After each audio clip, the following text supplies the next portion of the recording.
Good morning, everyone. Happy New Year. Welcome to this week's edition of the Football Diehards live show. I am Armando Marsal. As always, with me is Bobby Gomes. My brother, how's it going, man? Going well. What's up, guys? Ready for some playoff DFS? Yeah, man. That's it. The NFL regular season is over. We've moved on now to the postseason. Games begin today at 4:30. We got two games on the board today and two games on the board tomorrow. We talked about this on the podcast, Bobby. This slate, it looks like it's going to be more of a defensive slate. Like we have a bunch of offensive juggernauts on bye this week, and I think next week is going to be very exciting. But this week, I think it's pretty straightforward. Where the best spots are, and it's very difficult, I think, to find unique players to fit in good spots. You really can't find them this week, but I still like this slate. It's one, I'm going to be playing it for sure. It's an exciting one, man. It's the first weekend of the playoffs, so you definitely want some action here. Give me your your overview of this slate, like the thoughts. I know we spoke about it on Thursday, but why don't you give us your thoughts on it? Yeah, I think the way it sets up, it's just like a really good tournament slate. I don't think you want to be playing much cash games on this slate. But I think definitely for tournaments, like just with these defenses, there's spots to leverage. There's high ownership you can leverage, and it sets up pretty well for a short slate, I feel like, in terms of just playing tournaments. Yeah, and I think you're spot on there. Like we always talk about, let the slate come to you. Like to take what the slate gives you, etc. And like you mentioned, for me, I agree 100%. Really not a great cash game slate at all. I think it's a much better tournament slate because, like you mentioned, there's some spots that you can take risk in to find some uniqueness in your lineups, but they're very risky spots. And then in cash games, I just feel like it's going to be a lot of 1-versus-1. Situations, you and someone else, and you might just get the short end of that. So I agree with you, man. I really view it that way. I'm gonna probably be playing more tournaments by far, by percentage wise, than in my balance than cash this week. I wouldn't be surprised to see myself like doing the 80-20 or something like that. On the opposite, like I usually do. So it's one of those games. Well, let's jump right into it. The first one is the game I think that most of the ownership is going to be at anyways, and that is Indianapolis at Houston, taking on the Texans. This game has a 48.5 over/under. It jumped up a point since it opened at 47.5. 60% of the bets are still on the over here. 24.75 implied team total for Houston. 23.75 implied team total for the Colts. Bobby, my favorite quarterback on the slate, and by a good amount, is in this game. It's the guy I'm going to roll with. I know he's going to be popular, and I'm okay with that. And that's Andrew Luck, man. This Texans defense really did struggle towards the end of the year with the quarterback position. Andrew Luck torched this defense twice this year. I believe he threw for 399 yards in Week 14, and if I'm not mistaken, over 400 yards in Week 4 against them, combining for 6 passing touchdowns, scoring no fewer than 27 DraftKings points in any of those games. For me, I'm locking him in. I'm starting my rosters out like with him, or the majority of my rosters with him, and then moving from there. Are you taking that same approach, or are you going elsewhere at quarterback this week? It's interesting because it's tournament, so I'll probably roster a couple quarterbacks. Luck's on my list. I like him as my number one quarterback. I think in cash, if you're playing cash, just to kind of give an overview, a lot of people are going to go to Lamar Jackson in cash, point per dollar. I think he's just slightly the better play for cash games. I still like rolling with Luck because I think a lot of people are going to roster Lamar Miller in cash, and I kind of think Gus Edwards is a better value. I don't know if that's like set in stone as of yet, as of what I'm going to do, but kind of leaning Gus Edwards ahead of Lamar Miller for cash games might be a mistake, but I think that Gus Edwards is probably the highest point per dollar running back on the slate. And then that would allow me to get up to Luck instead of using Lamar Jackson and Lamar Miller, which is slightly a negative correlation. Yeah, the Houston Texans get Kiki Kute back, and I think it kind of muddles up a lot of stuff within their offense because now they've had DeAndre Carter emerge, they've had Jordan Thomas emerge, and I think a lot of people think these targets are going to be so constricted to DeAndre Hopkins, but maybe it is, but maybe these guys kind of take away some of everything from one another, like even like cutting into Lamar Miller's usage. So I think the Texans, for me, I'm not really sure. I'm not really as high on them as cash game plays as I was. Probably Hopkins ahead of Miller, but I don't know if I'm gonna go there in cash. What are your thoughts on the Texans? Yeah, I mean, in tournaments, I'm very nervous about doing this, but in tournaments right now, I'm really fading this team because I think Hopkins is going to be very popular, and rightfully so. I mean, we know how talented he is. We know the volume is there. We know everything about. We really don't have to get into the numbers with Hopkins because we know what kind of receiver he is. An elite receiver, one of the best in the league. Up there with the Antonio Browns and all these guys that are at the top. But this is a matchup where, quite frankly, this year he really hasn't done all that great in. In week 14, I'm looking at it here: 4 catches, 36 yards, and a touchdown. And then in week 4, well, actually, no, he did really good in week 4. Actually, my apologies. He did 10 catches, 169 yards, and a touchdown. So, look, I'm just going to fade it because he's going to be very popular. He's expensive. And and this is in tournaments. In cash games, I think you should be playing him because he's probably the lock. But in tournaments, I'm going to go ahead and fade him. He's going to, in my opinion, he's projected to be among the most popular wide receivers this week at let me see here. Yeah, at 60 to 70% ownership. Listen, if he comes up short, you're going to be ahead of the game here in tournaments, I think. And then Deshaun Watson's another guy I think is going to be pretty popular, and he's the 3rd quarterback on my list. And then I'm not playing so much volume that I'm limiting my quarterback pool right now. At this time, I'm limiting my quarterback pool to 2, and he's not one of them. It's going to be Luck and someone else we'll get to later. So I don't have much, and I know we talked about this on Thursday, man. I'm not a fan of Lamar Miller this week. I think there are several other running backs that make more sense from a point per dollar standpoint. You mentioned one, Gus Edwards. I think Jordan Howard is also in question there in a favorable game environment for him. So there are 2 other running backs I think that you can pivot to rather than playing chalky Miller against a respectable, coach run defense here. This defense to me has been like respectable all year. It's not a defense that breaks, or it's a defense that bends but doesn't break, basically. So I'm not too excited about here. This offense, maybe someone if you want exposure, like you mentioned, Kiki Kute. But aside from that, fading Hopkins in tournaments and playing him in cash would be the way I'm going this weekend with this offense, man. Yeah, no, I'm with you. I like the Colts defense. I think they're great for cash games this week at 2,200 or 21. They're at the bottom of the barrel, whatever dollar value they are. They're pretty good defense in a good spot. I think we're both in agreement on that. On the Colts side, yeah, we talked Luck. Nyheim Hines, I think, is a really good play in terms of tournaments. Eric Ebron's good for all formats as a tight end. I think you have to make a decision on Ty. He's banged up, obviously. Had some good games here. Ownership's projected to be pretty high. And I think it's a situation you can leverage. That's why I'm kind of like, where's his ownership at? His ownership's pretty like, 31 to 40%.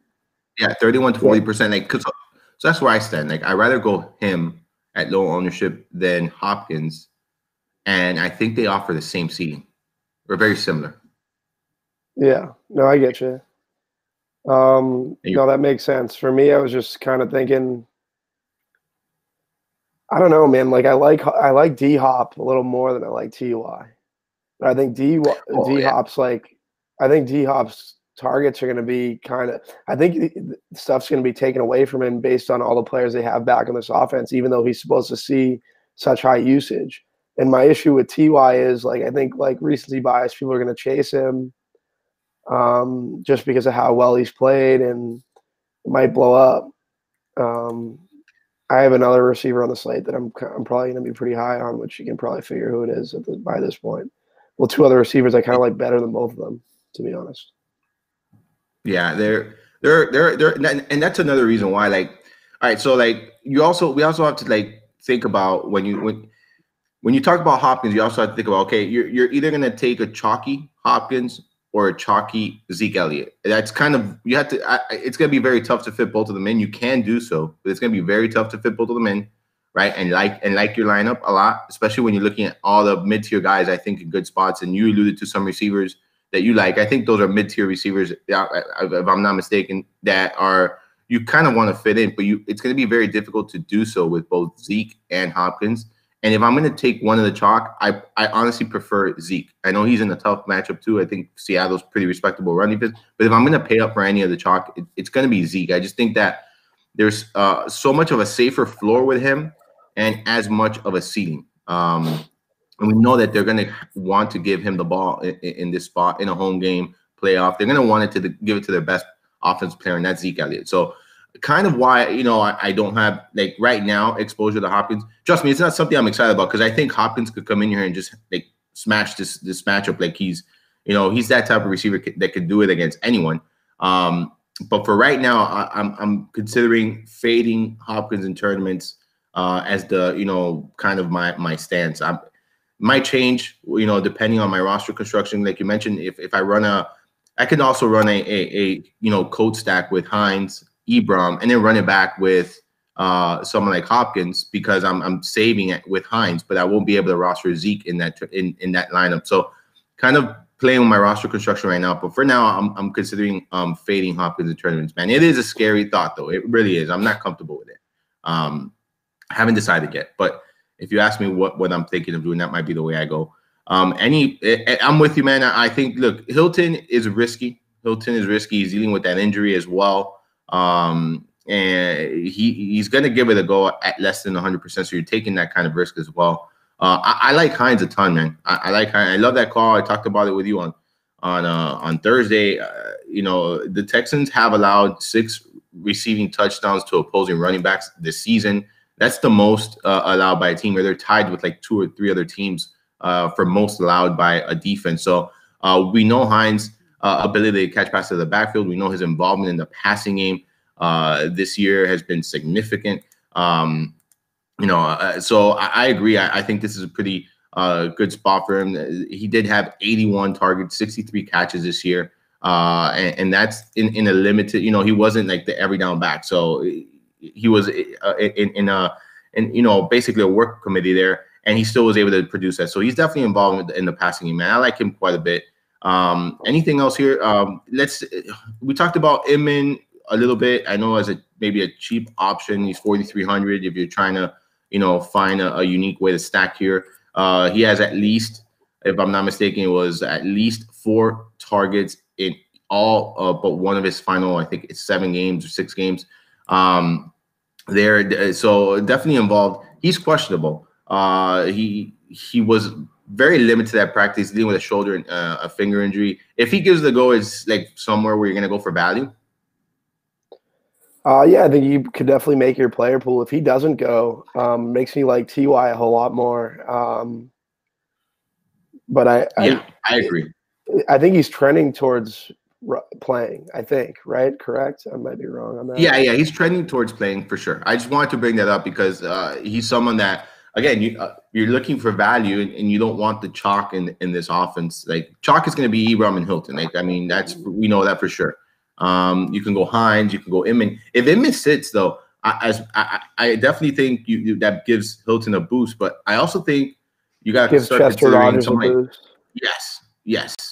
Yes. At 3,300, I think that would be a really, really good way to get exposure to this offense in tournaments at a very low ownership. I don't think he's going to see an inflated ownership. And then plays like this will really allow you to fit in guys like Hopkins, Zeke Elliott, and stuff like that. So, but you just have to be willing to do that, So I definitely think Rodgers would be a pretty solid play in tournaments if Inman does sit out. So it's news you want to keep on here. Keep an eye on here. So any final thoughts here, Bobby, on this game? I think we broke this one down pretty well here. No, who do we have next? Seattle heads to Dallas. This game, Bobby has a 43 over under. It moved up 1.5 since it opened. 22.5 implied team total for Dallas. 20.5 implied team total for Seattle. Go ahead and give me your thoughts on this game. Yeah, it's pretty much a very run-centric game, which is interesting because it's the second highest team total on the board. So the clock's going to be moving in this game, but the total's up there. So I think it's something you have to consider. Obviously, people are going to shy away from Seattle going into Dallas. I think the Seattle offense makes for a really good GPP stack, whether it's Russell Wilson, Nick Vannett, Russell Wilson, Doug Baldwin, or stacking the three of them, throwing Tyler Lockett in the mix. I think it's a pretty interesting stack. It goes with the game script, and pretty much all of the Seattle receivers kind of avoid Byron Jones, which is good for their value. The only one that's going to see him is David Moore, so the big ones, Lockett and Baldwin, you really don't have to worry about. I actually like Seattle winning this game, so I feel like it would bring me to Chris Carson. His usage has been up there, so I think he can make your player pool in GPPs. It's just a matter of where you want to be, whether you want to be with the field, above the field, or below the field. It's pretty much up to you. On the Dallas side, love Zeke, all formats. The usage is going to be great, whether the game script flips against him and they're losing, or especially if they're winning, he's going to be the guy that's going to be killing the clock here. So, like Zeke at this price tag, it's just a smidge high, but I think it's perfect for this slate. It's a four-game slate. Like, we don't have a lot of options, so I think he's the ace in the deck that you want in the majority of your lineups. Well, you definitely want your cash game lineups in tournaments. I think you can make a decision on him too, because so much of the running back value. There's a ton of running back value, especially on the low end. We talked about Hines. I think Carson's another one. Gus Edwards we'll get into. But yeah, I think in GPPs you have to make a decision on Zeke. I think he's fine for all formats, but I would probably just be with the field personally. And then on the Dallas side for pass catchers, Dak, Cooper, they're fine if you want to go there, but Dak has drastic splits versus zone defenses that you should be aware of. People are going to chase Blake Jarwin. I think it's pretty much Ebron for me on this slate in all formats. I think you got me on that. And that's pretty much my thoughts for this game. Where do you see yourself going?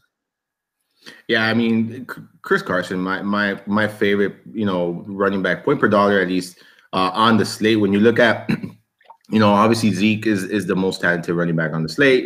You broke down Zeke there, but look, Seattle's a run first team. In fact, they attempt the fewest passes per game. All right. Carson has been extremely heavily involved, all right, towards the end of the season with at least 20 touches in each of his final 4 games. Very efficient in that span with 3 100-plus rushing yard games and found the end zone 5 times. Look, I understand that the Cowboys are a stingy run defense or whatnot, but they did become a little bit more vulnerable towards the end of the season, allowing multiple 100-yard games and multiple touchdowns in that stretch. So it's not like they're unbeatable here, and they're going to feed Carson. And like you said, I don't know who's going to win this game, but I definitely know that it's going to be a close one. I don't think either of these teams are going to be chasing a ton of points at any point here in this game. In fact, the spread opened at 2.5 points. Now it's at 2 points. The betting seems very on point there, 50-50. So look, this should be a very close game here, regardless of the outcome.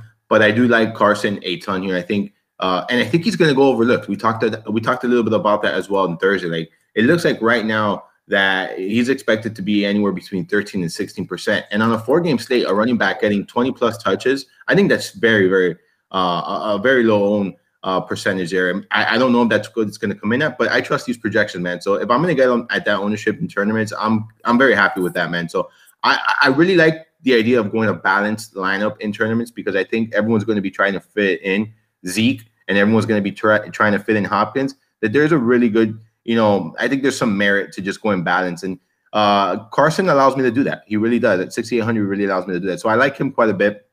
I agree with you on some of these pass catchers for Seattle. I think Tyler Lockett is a viable option here. Neither he or like you mentioned, neither he or Doug Baldwin are going to see Byron Jones a ton. At least, I'm sure they're going to see him on occasions. But for the most part, it's going to be more that gets Jones here. So I think they're in good spots, and I think most of the passing game that we see from Seattle, it's going to basically go to these two guys anyway. So I'm okay with playing either of the two. I'm personally going to be taking the discount here with Lockett at 900 discount. I could do a lot with that 900. But See, I like Baldwin. Nothing really else. Huh? I like Baldwin. Yeah, I know you like Baldwin. I know you like Baldwin. Two. I know you do. And to me, like, I don't think neither of the two are bad plays. I really think they're both fine plays. The only difference is for me is that honestly the 900, and that's why I said the only reason I'm taking Lockett here is the price discount. I think they're both going to be involved pretty equally, like they usually are. So I think they're both really good plays here. You mentioned Vanette, yeah, a good spot, but I don't think it's necessary to go there. I'm pretty much locking up Ebram here because we have a banged up Hilton and he's in a good matchup, man. So we really didn't break down how good of a matchup that is, but the Texans really do struggle against tight ends, man. So like Ebram so much that I'm probably just going to lock him in as my tight end here. But Vanette, if you're trying to get different, Vanette's fine. I mean, Dallas did struggle against tight ends. It's a good spot for him. Obviously very volatile, but also very cheap, so he won't have to do much. On the other hand, man, Zeke, obviously a great play here. There's just no denying it. He is who he is. He's one of the top running backs in the league. He's going to be able to run it against any defense. His involvement in the passing game also gives him so much more of a floor. So I'm like you. I'm thinking of being like with the field here in tournaments. If I can fit that in, I definitely want to be with the field at least. I feel like less comfortable fading Zeke in tournaments than I'm sorry. I feel more comfortable fading Hopkins in tournaments than I do Zeke. So that's kind of where I'm prioritizing if I'm paying up for anyone here, man. I like Cooper. I think you could definitely consider Amari Cooper this week. He's 7,500. But the volume has been there, and I know his production towards the end of the season kind of dipped, but we saw the kind of upside and ceiling he has. And if you look at, what he did in home games, at least with Dallas here, he had some pretty big games, So I do think there's a huge ceiling here. I don't think his ownership is going to be all that high. Let me look that up right now, but I don't think his ownership is going to be all that high when you consider 21 to 25%. It's not, it's right there. It's pretty up there, I guess. But if he's 20% owned, are you happy with, would you be happy being over the field? Who's this on? It's Cooper. Yeah, I think so. I don't know. I haven't got into him in my builds. So right now I'm pretty much underweight on Cooper, but I could see myself getting up to being with the field within the next couple hours. But I don't know. Obviously he's seen a big increase since he's gotten to Dallas. Zach's home road splits kind of scare me, but I also see this game kind of go in the way of Seattle. So if they're playing from behind, I feel like he'll be involved, and I think it'll be helpful, in terms of building a stack just with Dak and the Cowboys kind of playing from behind, maybe run it back with Carson. I think Cole Beasley's in play also, but yeah, answering your question, I just think, you could get up to being with the field. I'll probably be a little under the field though, just thinking about it in general. Yeah, I if he's 20%, it's gonna be, let's say I have him, 25, I'll be very close to the field. I don't think I'll go over 25% if I do decide to roll him out in my lineups here. I don't see myself going over 25%, but yeah. Definitely a spot that I think he can exploit here. I believe he has one of the better one-on-one matchups. Yeah, he does. He gets Shaquille Griffin, grades out well below average versus zone Ds though. He does. He's in the same situation as Dak. In zone D, he's much better when being covered man to man than he is finding holes in zones. So that would be kind of another reason. And point per dollar, he's not really a great play. But I just see this. My reasoning is I see Seattle winning this game, so I feel or being ahead in this game at some point. So, I could see that. So, That's why I'll be underweight. But like Cole Beasley is actually one of the better point per dollar plays here, according to. Yeah, he's very good. He's very good. So he's up there. Just to give you an idea, he's up there with like Tyler Lockett and T.Y. Hilton, that same range. So good point per dollar play there.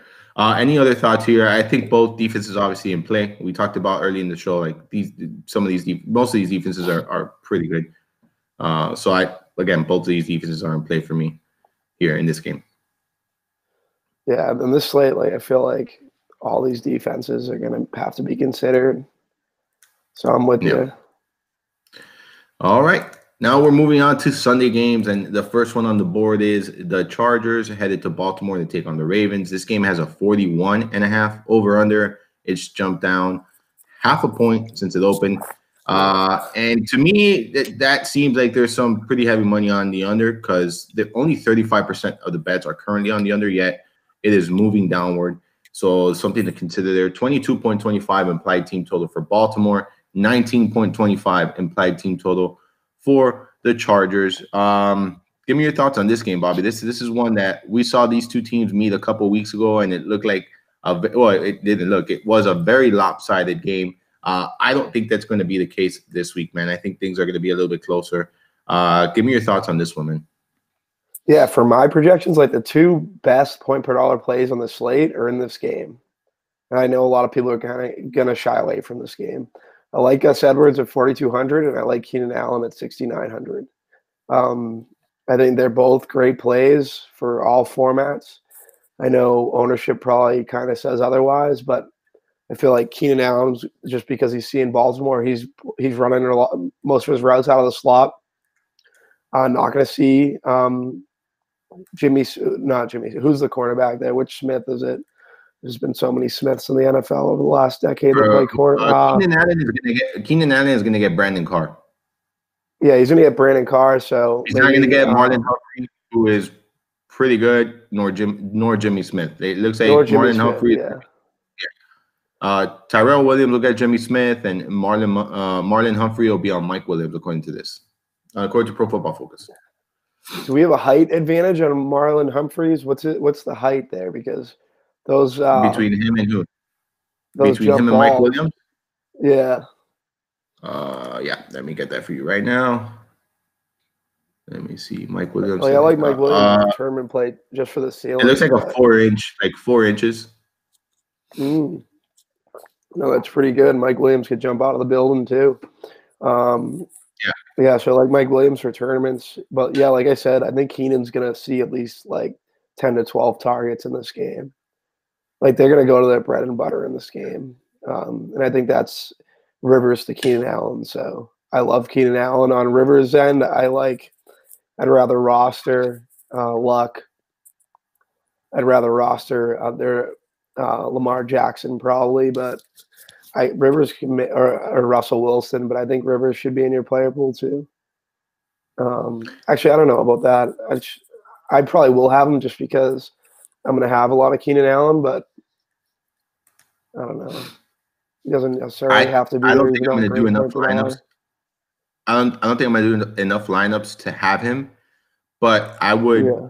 In tournaments, I would put him at number 3. I really think I'm only rolling out 2 quarterbacks this weekend simply because I'm not going to play a ton of volume, and I'm going to kind of keep my player pool very limited because of that. But I think Rivers is a very, very interesting tournament quarterback. I really do think that he has the upside, as much upside as any quarterback on the slate. And yeah, he's in a tough matchup in a tough environment. I get that, but he's just a veteran quarterback, man. He's been around these situations.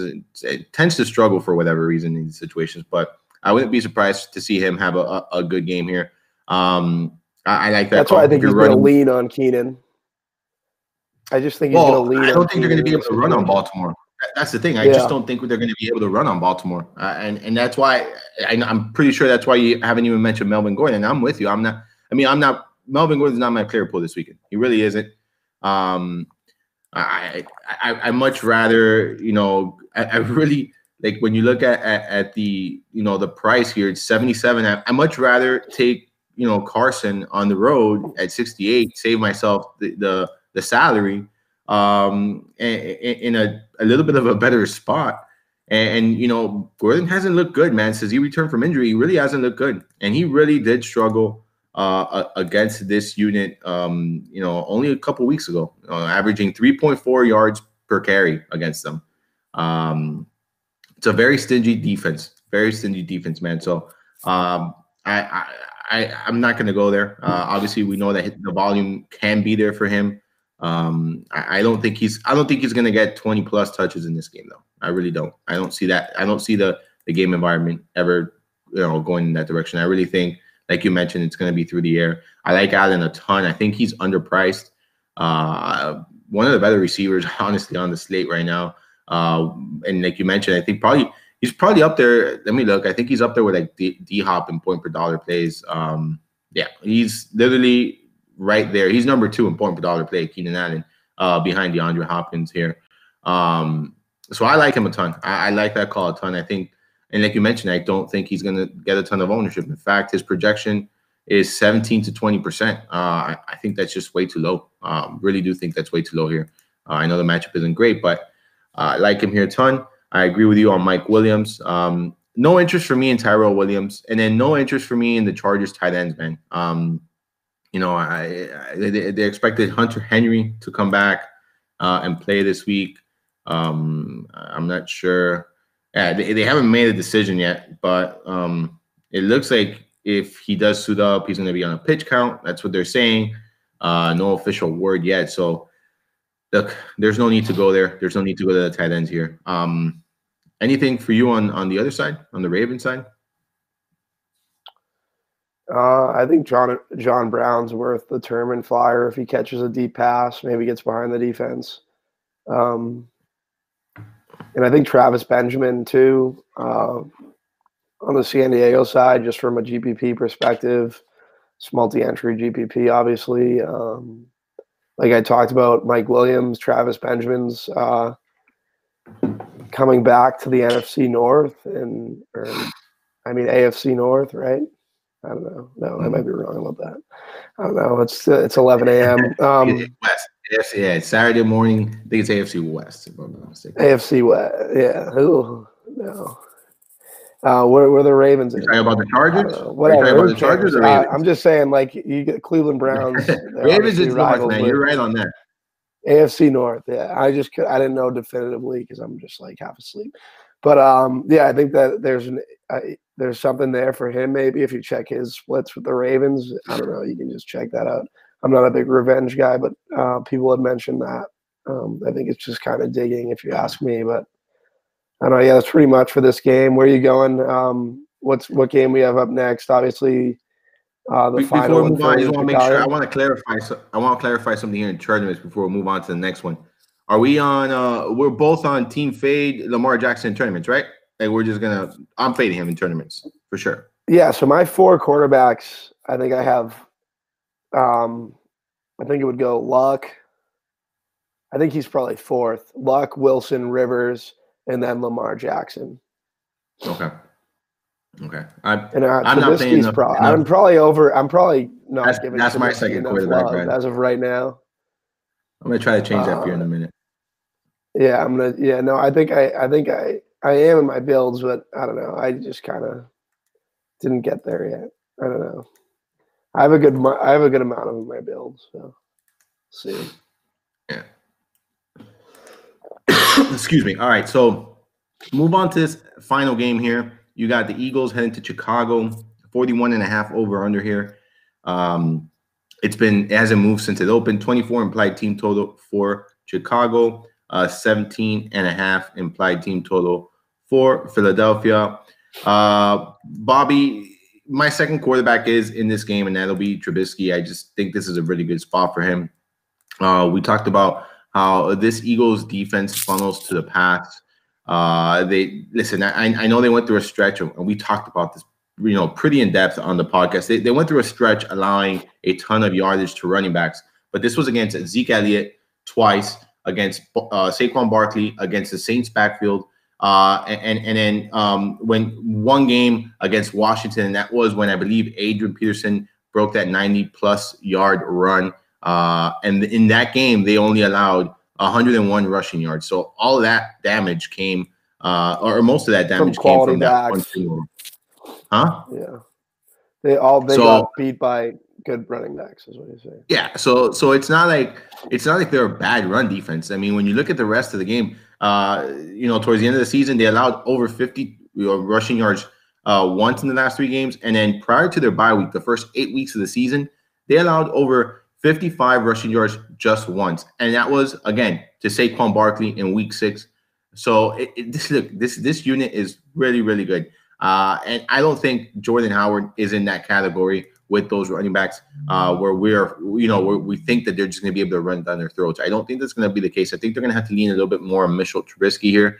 The Eagles, gave up the second most passing yards, 22 passing touchdowns, giving up over 20 fantasy points per game set, which is 7th most, in the league here. Towards the end of the season, giving up over 325 passing yards in 3 of their last 4 games. Just a bad pass defense at the end of the day. So I think Trubisky is capable to pick this unit apart. I think that they're going to do that. And I think it's going to be him, and Tariq Cohen. I really like that combination a ton. I think Tariq Cohen is one of my favorite point per dollar plays on the slate at any position, really. This is a unit that, in the Eagles that really did struggle against pass catching backs this year. So when you look at the numbers here, and you look at his involvement in the passing game, it's very, very significant. They allowed 110 receptions to running backs, tied for second most, 844 receiving yards, tied for 6th most, and 4 touchdowns, which is tied for 3rd most to running backs. This is the Eagles. So I do think that they're going to try to take advantage of this. After all, he did average 5.7 targets per game, which was good for 21% of the target share there in Chicago. I just think this is a really good spot for Cohen here. I like those two. They're my second favorite stack on the board. And I know going with running back, quarterback is not ideal, and it's not a great correlation most of the times. I think this is a unique situation. Give me your thoughts on this game. Give me your thoughts on these guys and kind of what you want to do with this offense. Yeah, so Cohen, I'm gonna have a ton of Cohen, probably up there with Gus Edwards. I'll definitely be overweight. Probably have to get more Trubisky, and I know I built Trubisky in a bunch of stacks. Yeah, honestly, I like stacking him with Tariq Cohen. I think a lot of people will go the Allen Robinson route in cash games or look that way. Yeah, and then Trey Burton has revenge narrative versus Philly if you want to go that route. But like I said, my 4 main plays on this slate, for me, the guys that I think are locks for all formats, Cohen, Edwards, Keenan Allen, and Ebron. And then Zeke is the guy you have to make a decision on in tournaments. But he's right? Pretty much a lock for cash. On the Philly side, Nick Foles obviously going in a tough situation. Zach Ertz will probably be pretty low owned, but I don't think he'll end up going there. You can also look to Jeffrey, but I think he's probably he's someone a lot of people will go to, but my favorite receiver, point per dollar right now, and I think you're going to have to make a decision between him and Kiki Kute in cash games. It'll be a big decision for a lot of people, is Nelson Aguilar. I think him and Kiki Kute is pretty much the decision in cash games that a lot of people are going to come down on as the low dollar receiver option. You're going to have to choose the right one, I would say. Yeah, that would be pretty much my thought process on that slate for him. I also think Josh Adams and Wendell Smallwood are pretty good point per dollar. When everyone's kind of going to go to Sproles, and Sproles at 4,100 isn't the best play point per dollar, especially with that muddled backfield. Yeah, from a point per dollar standpoint, it doesn't look like for tournaments.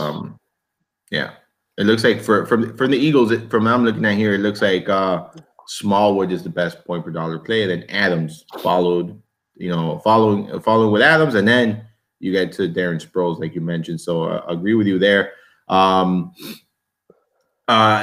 It's tough, man. If you're gonna, I'm just gonna let you based on the one-on-one matchup here.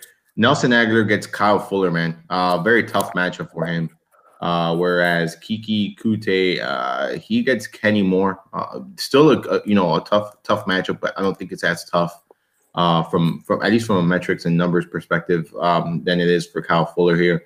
It's very tough. Like, okay, so if you want to be unique in tournaments, like going to this Eagles offense would be the way to go. Like that's, no one's really going to play these guys because this is like the only game on the slate, in my opinion, that like everyone, at least from what I've heard so far, that everyone's expecting to be lopsided is this one. So it's, if you want to find, a unique way to get exposure or if you want to find a unique build, I think getting some exposure to the Eagles offense is the way to go, but I just can't find a way to do it. I think it's their running backs, though. I think it's their running backs. I think it's Adams and Smallwood. Yeah, I think that the decision – I think Aguilar, like, if he's going to be heavily owned in cash games, they're going to roster him in cash. He's a fade automatically in tournaments. Like, I wouldn't be really going there in tournaments.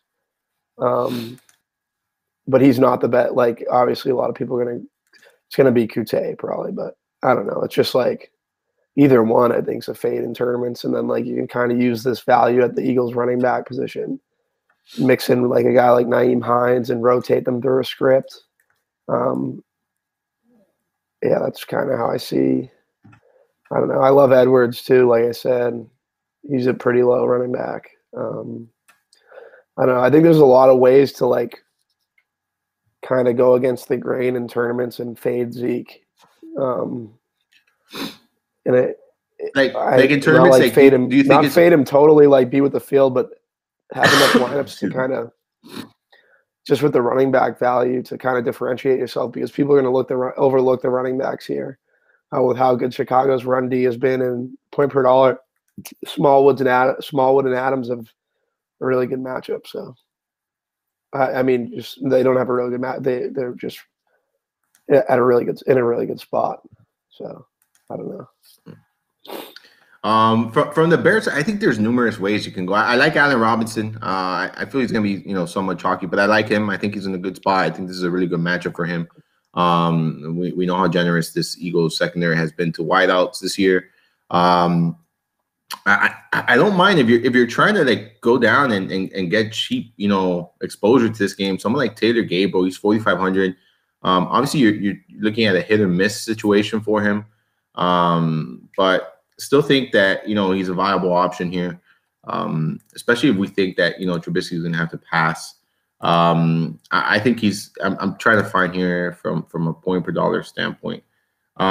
He's pretty solid from a point per dollar standpoint. Like for instance, he's right there neck and neck with Allen Robinson as far as point per dollar play.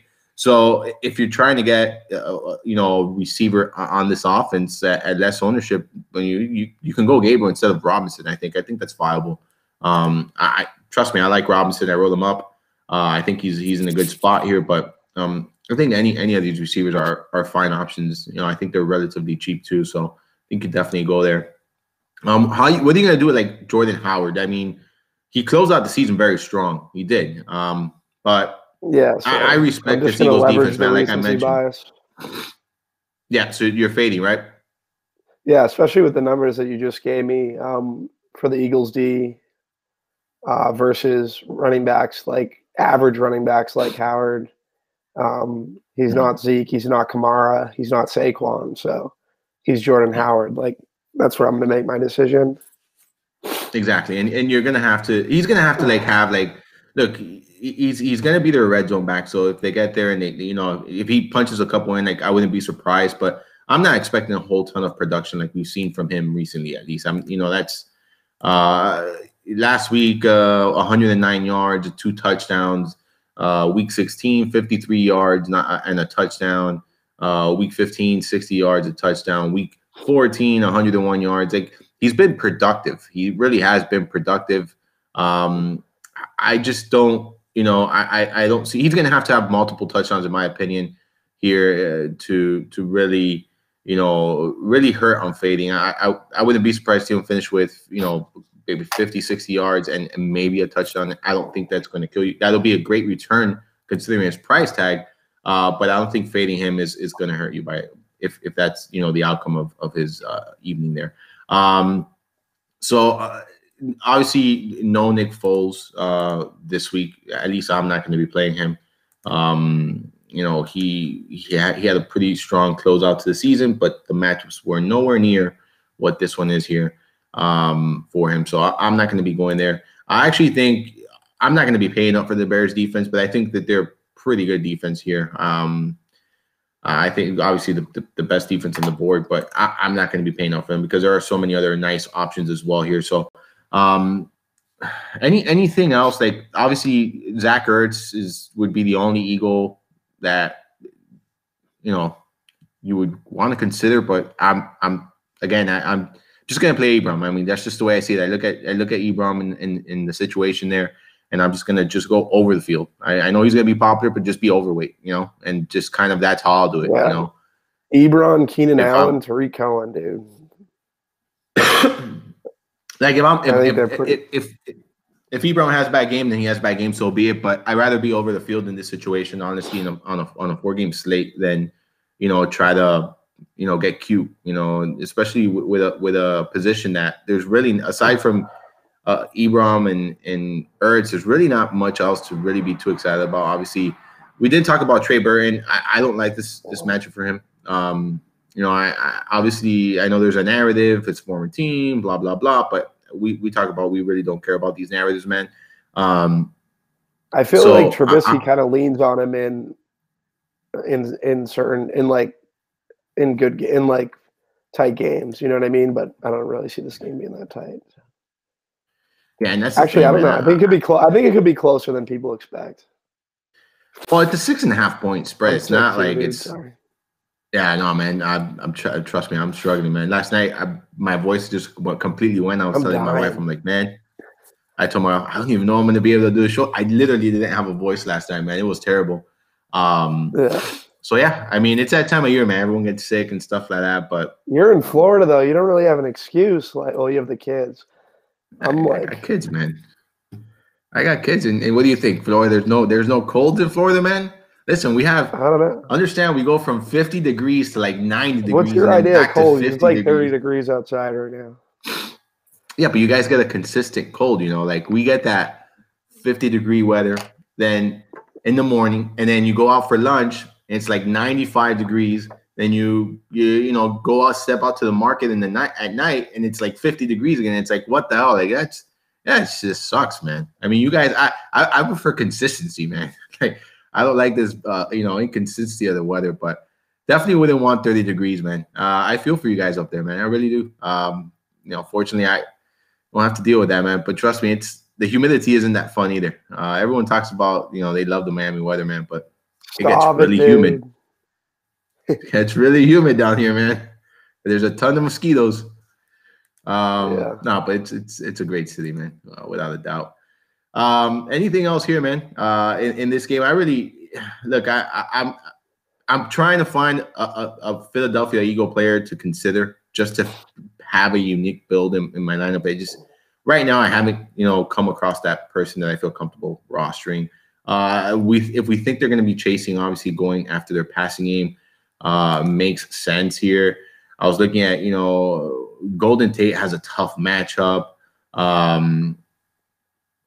Pretty much everyone here has a tough matchup. Like, obviously Jeffrey has a tough matchup.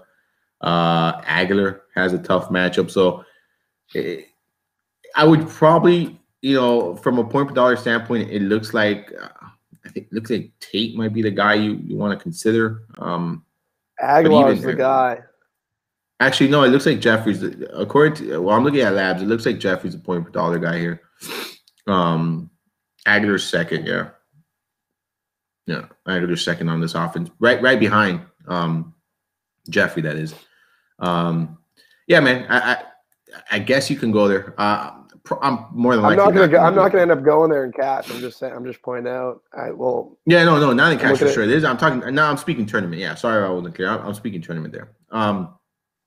So since we pretty much covered all the games already, before we get going, I wanted to a couple things. So how do you feel about fading both Hopkins and Zeke in tournaments, like both of them in one lineup, like just going your lineup without them? Do you feel like that's a viable strategy on a 4-game slate, being that they're going to be the two most popular plays. Like, so in my opinion, like, okay, the way I look at it, like, they don't hit their ceilings. And both of them are in spots that they're not necessarily like locks to hit their ceilings, in my opinion. There's How do definitely you feel merit about to doing fading it. both of them? Yeah. There's definitely merit Are to you going to doing be it. doing that at all? Yeah, I'd probably be fading one, and maybe I'd get to two. I don't know how much I'll do it. But I think that there's definitely merit to fading Zeke in tournaments. And Hopkins, like, yeah, he hasn't had good games, but I feel like Houston's really going to try to lean on him in this situation. But like that Yeah, point per dollar is pretty high. So let me see. Yeah, no, he's the highest point per dollar receiver. The more and more, this is why I the have more and more Allen. we've talked about Keenan it. Allen's the highest. The Keenan Allen has the best point per dollar. Is the best Do point per you? dollar. And the more and more we talk about it, like kind of like the more and more like I'm now like, and that's why I asked, because now I'm really torn. I'm just maybe considering going with the field on both Hopkins and Zeke, and just kind you of could do that. playing That's perfectly fine with the ownership that they're playing it both going to safe. garner. The thing is, on a 4 or 5 game slate, like there's like your secondary option to fading those guys isn't going to be like not owned. Like they're still going to get high ownership as well. Like Keenan Allen would be the option, probably, I think, to fading Hopkins. And Baldwin would also be in that mix too, but they're both probably going to be around 20% ownership. You know what I mean? So the key guy is hitting the right low end guy, whether it's one of these running backs or a wide receiver. One of these guys is just going to catch that long pass and have a day that way in terms of fading one of these guys. You know. Yeah, because so for instance, if I do that, it's to basically put in like Allen and Hilton in my lineups. Like, you know, I can do that by fading both Zeke and Hopkins. It's just when you're talking about the guys with the two highest ceilings, and you know, I think on the slate, obviously, and I would like for Inman to be out. I wish he would be out so then I could just be like, all right, Allen and Ty, you know. All right, and then something else I kind of wanted to like discuss, like since it's a 4-game slate, and you know we'll wrap it up. I know neither of us are feeling that well. We'll wrap it up soon. But like for instance, like how do you feel about like stacks? Like, are you doing 2-3 man stacks and these short slates? Because I'm pretty sure like a lot of the viewers right now are like maybe asking themselves that question. Okay, like how many is too many, and then you know, where do you draw the line? Like, for instance, like we talked about with luck, you could go so many different ways. Like you could go Hines, Hilton, Ebron. Would you do all three? Like, would you feel comfortable doing all three in a stack? Yeah, without a doubt. Yeah. I think I might go that's a very Wilson, optimal. Baldwin, Lockett. And then that would be the lineup that I'd fade. Carson. Well, I'd fade Hopkins in that and use Keenan Allen and run it back with Zeke, something like that. Okay.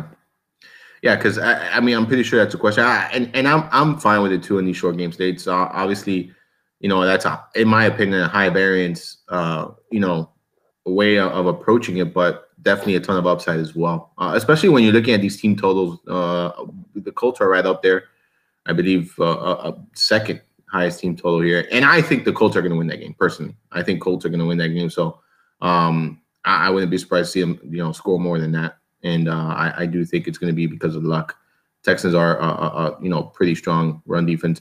That's why we didn't talk about Marlon Mack. I'm assuming it's because I don't have interest in him, but I'm assuming you don't either. So it's kind of why we kind of just went right over him. Yeah, it's weird because right. Marlon Mack kind of smashed a pretty good defense a couple of weeks back when everyone was off him. I forget who he was playing against. It was at home though. It was but no. The Dallas Cowboys. Yeah. It was Dallas. He went for 139 yards and 2 touchdowns. And it is another guy that just, you know, closed out the season pretty strong. And he did smash at Tennessee, who was another respectable run defense. He struggled immensely though against this unit, man. 2.4 yards per carry in week 14. He didn't play him earlier in the season. He did struggle against them earlier. I just think they're gonna I think it's going to be luck, man. At the end of the day, Indy, if I'm not mistaken, they were attempting the second most passes per game here, so they're going to run it. I mean, they're not going to run it; they're going to pass it here. All right, man. Any final thoughts here in this game before we get going? No, good luck, guys. It's going to be a fun week. Yep, it is going to be a fun week. We will be back here next week. We'll be doing a podcast as well next week, so you guys check us out on iTunes, and that's the Chalk Talk podcast. Make sure you go to footballdiehards.com before lock today. There's plenty of content there. Good luck to everyone this weekend. We'll see you next week. Bobby, you can find Bobby on Twitter at Bobby Gomes DFS. You can find me on Twitter at Armando_Marsal. But bro, feel better, man. And I'll be talking to you. I'll be talking to you soon, man. All right, everyone. Good luck. See you next week.